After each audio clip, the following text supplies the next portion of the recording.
Welcome back to the channel. In today's video we are moving on to the next episode in my category breakdown series, and in today's video we are taking a look at the Best Supporting Actress category. And if you're new to the series, there is a playlist that I've created with all of the different episodes in the series, but basically all this is just in every single one of these videos, we're taking a look at the different categories at the upcoming Oscars, and then just talking about the nominations that are in those categories. So all we're doing is we're just going to announce the nominees, and then talk about in this category specifically, talk about the performances, and then at the end I'm going to give you my personal ranking for how I would rate these 1 through 5, and then my prediction for how likely it is that I think they win the Academy Award on March 2nd. And without further ado, let's take a look at the nominees. The first nominee is Monica Barbaro in A Complete Unknown. This is Monica Barbaro's first Oscar nomination. She is best known for starring as Lieutenant Natasha Phoenix Trace in Top Gun Maverick. Monica Barbaro was nominated at the SAG Awards. Now, there's an interesting kind of trend that I noticed in terms of the at least in this category for the supporting actress category, is the trend of I liked everyone's performances, I feel like, a whole lot more on a second watch. It's almost like on a second watch you're paying a little bit more attention to some of the subtleties of the performance, or just kind of the, maybe a little bit more so what, when you know the whole story, you kind of understand the role that their character plays, and you understand the choices that they're making and the things that they're doing and why it's leading you to where it gets to. And so I also just think it's a natural thing of the more you watch a movie, the more you kind of like some of the things about it, and specifically some of the performances. And so I don't think it's necessarily that crazy to say that I liked everyone's performances more on a second watch, but Monica Barbaro especially is the one that I think I enjoyed her performance a whole ton more on a second watch. Not that I didn't like it the first time, but I just wasn't, when I saw the performance the first time, I was just kind of thought she was there. I thought she was just kind of one of the side characters, and the whole movie revolves around Timothée Chalamet, it revolves around Bob Dylan, and everything else is just kind of, filler and whatever, these bit characters. And that just completely is not the situation at all. It's not true. Watching this a second time, I was kind of, again, it was kind of the surprise on Oscar nomination morning that she was able to get in, even though I kind of had a little bit of an inkling. I mentioned it in my nomination prediction, or my reaction video. I kind of mentioned an inkling, but I wasn't going to ever predict it, so it was still a pretty good shock. And so I was kind of surprised, there, but I'm also, again, just surprised by how much this performance, I think, moved me on a second watch. And obviously the biggest thing that Monica Barbaro does in this film, the thing that is really great, first off, the thing that's really great is her singing, the performance that she gives while singing these Joan Baez songs. That's obviously where she's really kind of shining. But for me, I think in terms of the actual, just kind of more so the acting, the performing, as opposed to, just the lines and the dialogue, the thing that really kind of makes her performance stand out is the way that she kind of grounds Timothée Chalamet, the way that she is kind of the rock in their scenes together. Of, Bob Dylan gets to be the eccentric and gets to kind of be this contrarian that's bouncing off of different things. Like the specific scene I'm thinking of is the scene where Bob Dylan's like refusing to sing "Blowing in the Wind," and he's kind of all bouncing around talking about how his doctor, or his guitar needs to go see the doctor, kind of whatever he's rambling about, and she's kind of given this performance where she's still playing to the crowd, but then also kind of, showing the frustrations that she has with Bob Dylan. And so she does such an excellent job of kind of being the grounded character to make it so you see that everything that Bob Dylan is doing, you can see the extremes that he's taking situations, or how far he's kind of going, or how he's kind of just dragging people along because it's what he's envisioning for what he wants to do in his career, and that's like his thing, and it feels like everyone else is trying to pin him down and all this stuff. And so it kind of like helps create that trying to break out of his cage type of the feeling of the story. And she does an excellent job of just kind of grounding him in that. And I do think that the first time I saw this film, I think I kind of just put her in that box of just saying that's all she is in this movie. And then it is just, on a second watch, seeing that there's just so much more to her. There's so much more to this character. There's so many, the scene in the hotel room, when her and Bob Dylan are kind of getting into the argument, was just kind of on the second watch especially. I mean, a lot of that scene gets so well done. The cinematography in that scene is incredible as well. The kind of framing her through the reflection in like the mirror, but she just gives an excellent performance there. As the film kind of goes on, she's kind of less and less involved, I would say, a little bit, but she still, when she does kind of pop up for the final couple scenes, especially the real final scene, the final time her and Bob Dylan are talking, she's phenomenal there. So there's just a whole lot of what she brings to this role that I think makes the movie, I think, work a little bit more for me on a second watch. The first time I watched it, I just thought it was this fun, like, oh yeah, you get to listen to Bob Dylan and it's, cool or whatever. But her performance, I think, is what really kind of grounds it and kind of gives the idea of what Bob Dylan is doing in these moments. Kind of, you can feel the impact of his decisions and the impact of what he's doing because you can see the people in his life that are kind of being affected by that, and you get to really see that because of the performance from Monica Barbaro. So for my personal ranking, I'm putting Monica Barbaro in second, and for my prediction, I'm putting her in fifth. Next up is Ariana Grande in Wicked. This is Ariana Grande's first Oscar nomination. She is a two-time Grammy Award winner, and the last film she acted in was Don't Look Up in 2021. Ariana Grande was nominated at the BAFTAs, SAG Awards, Critics' Choice Awards, and the Golden Globes. And Ariana Grande is another one of those performances that I can definitely say I appreciated it a whole lot more on a second watch. And this also isn't to say that I didn't enjoy it on the first watch. I thought Ariana Grande was the best part about Wicked the first time that I saw it.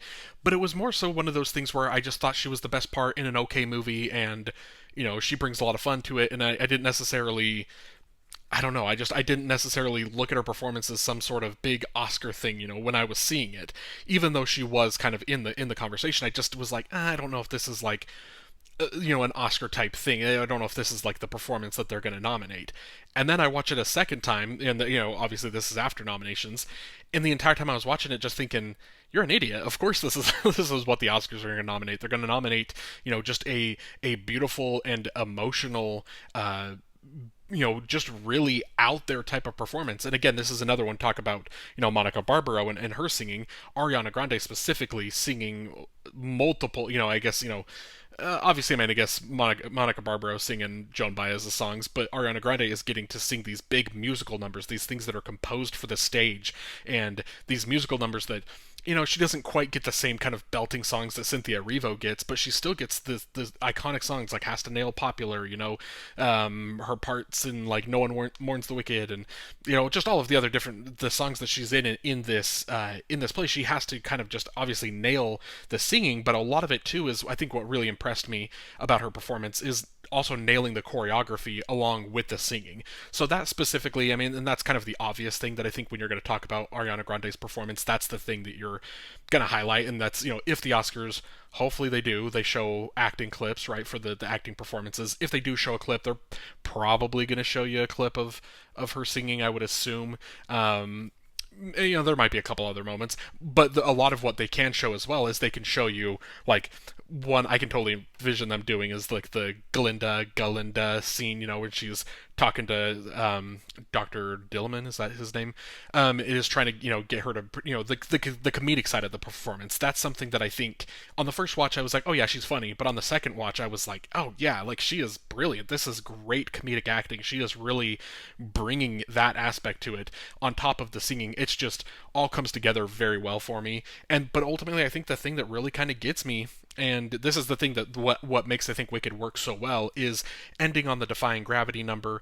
It is from top to bottom, every aspect of the film, it's all coming together in this moment. The acting, the visual effects, the kind of, the obviously the score, the music, it's the way it swells, kind of the cinematography is at some of its best in that scene. The production design is great. Like, everything is coming together in this moment, and one of those things that is coming together with it is Ariana Grande. The way that her performance, the way she's acting that scene, acting scared, acting, brave in some moments, trying to be a friend and comforting to Elphaba, is obviously, don't want to spoil it if for some reason you're the one person that hasn't seen Wicked yet, but just what is happening in this moment, we realize that their lives are about to change, and so it's kind of this moment of having to be there for a friend and comforting her while also being scared and not really knowing what's really coming for her from this point moving forward. There was just so much of that particular moment that was just very beautiful, very touching to me, and ultimately it really was just a nice bow on this performance that honestly was so much better than I originally was giving it credit for. So for my personal ranking, I'm putting Ariana Grande in first, and for my prediction, I'm putting her in second. The next nominee is Felicity Jones in The Brutalist. This is Felicity Jones' second Oscar nomination. She was nominated in 2015 for The Theory of Everything. Felicity Jones was nominated at the BAFTAs and the Golden Globes. And Felicity Jones is interesting here in the case that there is someone else in in this category that has like way less screen time than her, but Felicity Jones definitely is the one that's like not on screen for the longest stretch of time to just start a film. I mean, Felicity Jones doesn't really come into, you know, she's narrating and she's doing some things in the first act, and she's definitely a character that exists, like you know of her existence, but you don't really get Felicity Jones. You don't see her on screen acting until after the intermission of this film. So there is a large stretch where you're just not really getting Felicity Jones at all. And I do think that Felicity Jones is maybe a performance here that is kind of impacted a little bit because of that, because I think so much about the Brutalist, so much of the discourse is how much everyone loves the first half of the film before the intermission, and then in the second half there is things that work for some people, but then you're hearing there's a specific plot point specifically that doesn't really work for a lot of people, and so a lot of people just kind of don't like the second half as much, and I think in turn are kind of putting that on Felicity Jones, saying like, oh, second half bad, Felicity Jones bad, you know, but like that's not the case at all. In fact, even in the plot line that, or the thing that a lot of people maybe don't like that happens in the second act, Felicity Jones's involvement in kind of the resolution or the aftermath of that event, of what happens there, is some of the best acting in a film that is just full of great acting. Obviously, Adrian Brody's phenomenal. You know, we're going to talk about Guy Pearce. We're going to talk about, you know, I'm not going to talk about Joel Alwyn. You know, he's not nominated, but he was phenomenal in this film. Like, there's so many of the supporting characters that get these, you know, couple scenes here and there that are all phenomenal. And Felicity Jones, I think, kind of delivers like the acting performance, the moment. And it really is. I mean, it's multiple scenes strung together. I mean, it starts. Again, don't want to really necessarily give anything away because obviously this is one of the newer releases here, so the chance that you haven't had the opportunity to see this yet, and I recommend you do. But I mean, it's really, honestly, it's about maybe 4 like straight scenes. Maybe it's like 20 straight minutes of her just delivering a phenomenal performance, starting with her and Adrian Brody when they're kind of leaving the site where they're building. They kind of leave, then they kind of have an argument in the car, and then they kind of have this moment of coming together in the house, and then she kind of gets one more after that a scene. She gets kind of one more extended scene where she goes and talks to the Van Burens and is going to visit them at their house. And it is like this 4 scenes in a row of her just completely. Adrian Brody's there and he's great and he's doing a great job in these scenes, but I feel like those are the scenes where Felicity Jones for me is really standing out and her performance is really coming through. She also has a great scene pretty quickly when she's first. It's like her first night as she's come to America. It's like her first night there when her and Adrian Brody are in bed and they're having the conversation. She was phenomenal in that scene. Like, there are just all of these moments where she does this great job of kind of also, I mean, it's weird to say. I mean, but I guess that's the role of a supporting performance, right? Is someone that is grounding your lead actor or grounding the lead performance and is making them so when you're following this lead and you're seeing what they're doing and the decisions they're making, it gives you the real life human people next to them that are like, hey, here's the lives that are being affected by what this person is doing. And that is a great important role of a supporting performance, is to be able to convey that emotion and convey those themes and those ideas. And I think Felicity Jones does a phenomenal job at that. Ultimately, I do think that in terms of this category, kind of stacking her up against everyone else, Felicity Jones is maybe one of the more underappreciated of the performances here, and again underappreciated by me as well, because I'm just talking about how much I love that specific stretch. But ultimately, I don't know if the entirety of the performance all comes all the way together for me. And you know, there are some scenes where she's doing a phenomenal job acting, but I don't know if I'm just fully bought in necessarily to her character. And so ultimately, my expectations were extremely high for Felicity Jones, and to no fault of her own, she does a phenomenal job. I just don't know if it quite met where I kind of was putting the bar for her, but she is still great in the Brutalist. So for my personal ranking, I'm putting her in 5th, and for my prediction, I'm putting her in 4th. Next up is Isabella Rossellini in Conclave. This is Isabella Rossellini's first Oscar nomination. She is known for starring in Blue Velvet in 1986, Death Becomes Her in 1992, and Enemy in 2013. Isabella Rossellini was nominated at the BAFTAs, the Critics' Choice Awards, and the Golden Globes. And this is the one I was just hinting to when I said that there's a film coming up that has less screen time, or a performance, a nominee that has less screen time. It is Isabella Rossellini in this category, and this is almost saddening and like maddening in a sense, because this is the definition of a supporting performance. Like, this is a supporting actor. And it's one of those things that, when she was kind of getting the buzz and she was getting nominations, and this happens every year when there's inevitably one of these performances, like I think, like Judd Hirsch in The Fablemans a couple years ago. You'll get, every now and then, you'll get one of these performances that get nominated, and the conversation immediately goes to, like, they were barely on screen. They had no like screen time. They were only on there for less than 10 minutes or whatever. Like they weren't really involved in the movie. Like how is this, being nominated? And it's like that's the whole point of like a supporting performance. They're really just kind of supposed to be there for a little bit of the time and supposed to aid and support in, kind of the main characters and the leading roles in what they're doing. And so it's almost kind of a shame where you get someone like Isabella Rossellini here and you instantly are like, oh well, she's not going to win because she has X amount of minutes, on screen. She barely has anything. She has very few very few lines. Only really kind of gets a couple of these real acting, out there performances. Granted, we're going to talk about this a whole lot of what she does is in the scenes where she's not necessarily talking, but it's almost a shame that we just are immediately discarding her performance here because she's in a category with the next one that we're going to talk about absolutely is the lead in her film and shouldn't really even be in this category. Ariana Grande, she's, I guess, the supporting of the two, but I mean, it's a co-lead situation with her and Cynthia Erivo. Felicity Jones, like that, is very much a supporting, and as well as Monica Barbaro. I would say that those are definitely supporting performances, but they still get like more screen time than Isabella Rossellini, and so it's almost one of those things where we really are like negatively affecting and not criticizing, but like marking against someone for being a supporting performance in a supporting category, which is kind of frustrating. But again, just going and talking about the performance and what works so well about the performance is, like I said, there is a couple scenes where the one scene in particular where she's kind of confronting and not scolding, but kind of taking control of the room with all the cardinals talking about some events that just took place, and she's kind of handing out flyers and the reason she's doing it and kind of what's going on, and explaining an event that happened the day before where she really is kind of takes over in that room, and that's a great scene.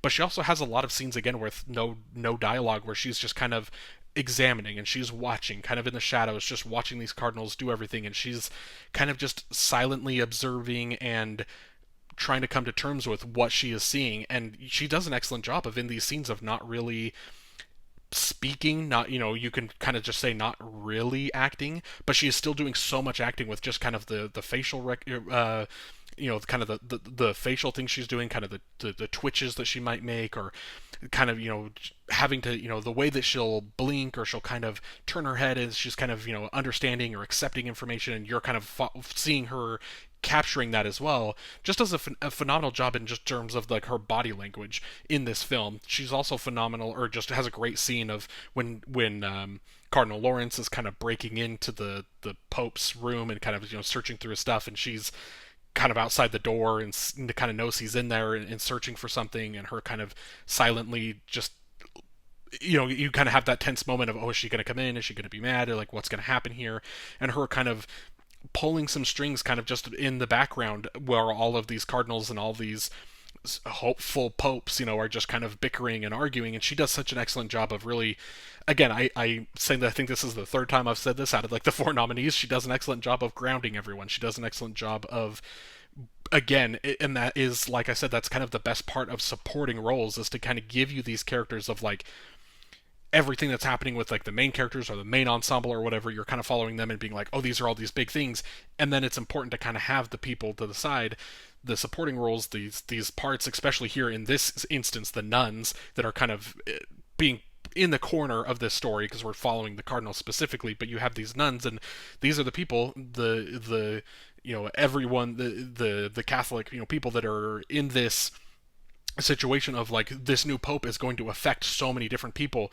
These are some of the people that are going to be affected by this decision. So it helps kind of give you the weight and the gravity to the situation. And Isabella Rossellini, in very few words in this film, does an excellent job of really kind of getting that across the finish line, really getting the importance of that emotion to you as the audience. You really feel that because of her performance. So I'm putting Isabella Rossellini in fourth, and for my prediction, I'm putting her in third. And the final nominee is Zoe Saldana in Emilia, Perez. This is Zoe Saldana's first Oscar nomination. She is best known for her work in blockbuster franchises Avatar, Guardians of the Galaxy, and Star Trek. Zoe Saldana has won for Best Supporting Actress at the BAFTAs, Critics' Choice Awards, and the Golden Globes. She is also nominated at the SAG Awards. And finally, we get to kind of the big conversation, the big nominee here in this category. It is Zoe Saldana for Emilia Perez. This is the one I was just hinting at, that there is someone in this category who is 100% the lead of her film, and real category fraud kind of getting her into the supporting actress category. One of those things where just because the other actress happens to be the name of the film, she's the title character, I think they kind of felt like they could get away with that justification of, oh, we're putting her in as lead because she's the main character, she's the title character. But I mean, it's Zoe Saldana is the main character. That's who we're following the majority of this story. So I mean, she really is, it is a lead performance in this category. But we're not here necessarily to discuss too much about, category fraud, because that's something that just happens every single year at the Oscars, and there's nothing we can really do about it. Little small YouTube channels, we're not going to be able to change the conversation too much about that. But what we can talk about is we can talk about her performance, and we can talk about what she was able to deliver in this film. A film that is universally panned, a lot of audience members, I should say, because I mean, clearly the Academy loves it, and critics, I think, are a little more split, but I think they generally like it more, and then you get the audience that just hates it for the most part. And still, you get Zoe Saldana, you get this one performance that, as everyone is dogging on the film and as they're all criticizing it, you'll often get, but Zoe Saldana was good, or Zoe Saldana is innocent. She didn't, she is the best part about an awful film, and she's doing really good work. And that just kind of is the consensus that has been happening with Zoe Saldana. And it's true, she is good. She is the best part, I would say, about Emilia Perez. And there is a lot of criticism about the musical numbers in this not being good, and it's true, there are a lot of musical numbers that are good. There is, unfortunately, I was going to make this case, there is one, the La Vaginoplasty song that obviously has Zoe Saldana. That's not good. But there are 2 or 3 other songs that are the better songs in the musical, and they're good because of Zoe Saldana. El Mal, obviously, specifically, and then I don't know the names of the other songs, but it's kind of the very first opening musical number is pretty good with Zoe Saldana.